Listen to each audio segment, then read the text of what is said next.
My name is Masood, and one purpose of the town hall meeting, any town hall meeting, any city, any situation, is to expose liars. Those people who lie and then enjoy because people don't know the real facts. The real facts of bringing the Israeli consulate to our radio, to our home, is based on somebody said something and we all became anti-Jewish. This is not true. That's the first thing. You disrespect us. Your program director disrespected us as calling us KPLO. Don't worry about it. I'm excited. I'm not yelling at you. I'm very peaceful. But the time is now to talk.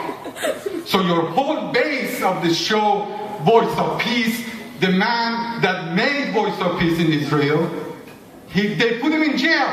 There is a video. Please go look at it. They imprisoned him and he was almost crying. Why at old age I have to be in prison in the country that I love and I work for peace? So the base is false. You're corrupted. The KPFT. It's not this or that voice can be until the KPFT. It's not about freedom of speech. We are all for freedom of speech. As the speaker mentioned, we have Amy Goodman, we have George Reiter, we have many Jewish voices in KPFT. Why you call us anti-Semite? Why you call us anti-Jewish? So you can bring Israeli consulate and lie about Israel. Your program director said we have to go beyond conflict. How we can go beyond conflict when the Gaza is under siege, when our babies are burning because of the white phosphorus? How we can go beyond conflict and talk about wine in Israel or nice beaches in Israel? You corrupted our radio station, and you're here to answer how this happened. How this happened? What's behind this? Who made the decision? Did you talk to program council? Did you talk to anybody? Did you talk to the national committee? Did you talk to ED about this Israeli consulate on radio? Now your program director talked to us through the Jewish Herald Voice. We cannot hear him anymore. He's in bunker. And only time Ernesto Aguilar talked to us is through Jewish Herald Voice. I check that website every time. But why my program director, you work for us, why we have to hear it from him? Answer that. That's it. Okay. Okay. Dwayne, I have a chance to answer that now.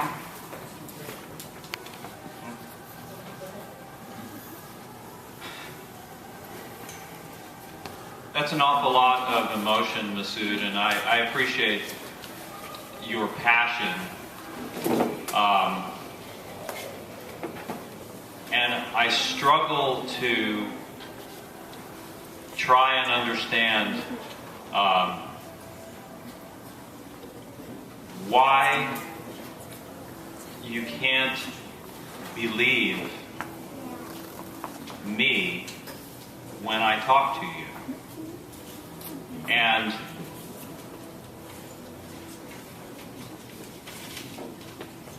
I'm sorry that it's so funny for you there, Esther. That's okay. That's okay. There is no nefarious plot. There have been no people paid to infiltrate KPFT. And, you know, I've heard all of these rumors, and I find it ultimately very sad. I find it very, very sad, because you and I are friends. Yeah. But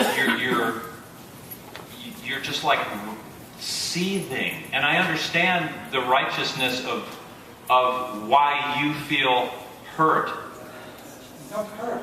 Let him talk, Masood. Let him talk. But I'm sorry. I let you go for way more than 2 minutes. I have no control over this. I came as your guest. I came here as your guest. I don't know that there were that many questions there. There were statements. I was called a liar. Ernesto was called a liar, and you know, it was basically casting aspersions. There was no real question there. Why you call us KPFT? Why you call us anti-Jewish? I did not call you that. Your program related. Okay. I have documented. I am not Ernesto. We're not here. We're not here to debate. General manager. We're not here to debate. Okay. Yes, we're gonna. Hi everyone. My name is Fatima. I'm a 1948 Palestinian, also an American. I was born in this country.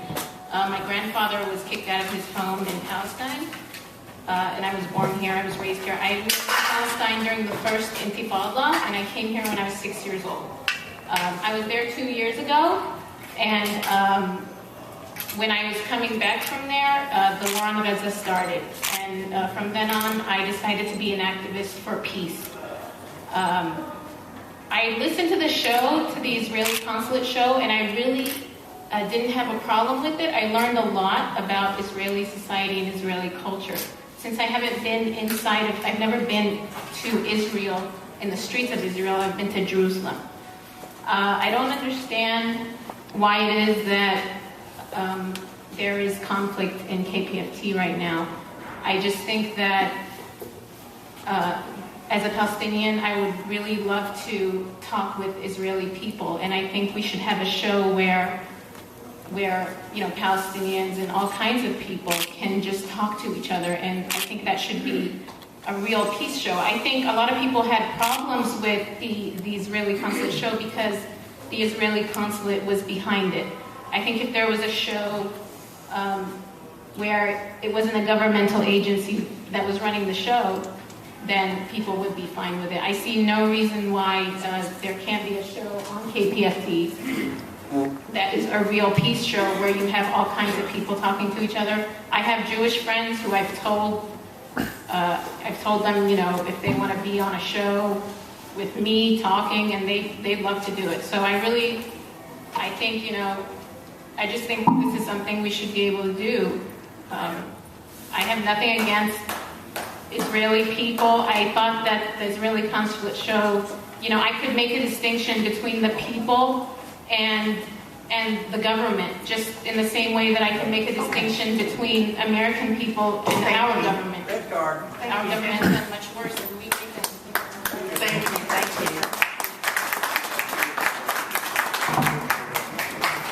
Thank you, Fatima. I appreciate what you shared. And since they're addressing there, I'm going to say. Hi everyone, my name is Fatima, and I just had one comment. So based on a lot of the comments and suggestions that I've heard so far, I think there's kind of a confusion as to why there was a group amongst our community who was opposed to this Voice of Peace program. It's not because we are opposed to the idea of an open forum or of representing different voices, but it's because on an independent radio station, the expectation is that we're here to give a voice to the voiceless, to provide a forum for those of us who have been disenfranchised and who cannot go to other radio stations and speak their minds. That's why this radio station was established. That was my understanding. That's why I listen to and support KPFT. So I was kind of disappointed because I don't think anyone who knows anything about the Israeli-Palestinian issue would agree that the Israelis are the ones that are disenfranchised in this particular issue. I feel like they can go to any other radio station and say what they need to say. I feel like they could go to any other radio station like Fox and talk about their holiday traditions and do whatever else they want. But at a radio, and in a situation where we don't have enough resources to allocate to every single viewpoint and every single group, we need to prioritize and we need to give a voice to those people who don't have one.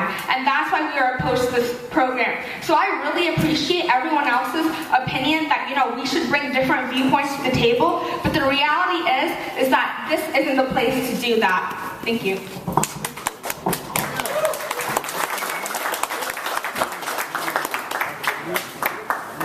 I would just like to agree with you, but also share the point of view that there are legitimate voices that are not being heard, and I think that anyone who is simplistic enough to think that there is a monolithic Israeli/Jewish conspiracy that runs Fox News or has some sort of monolithic hold on the media and that there's not and should not be at least an opportunity for Jewish voices to be expressed on the airwaves of KPFT as well. It is not seeing the totality of the picture and what KPFT is supposed to be about.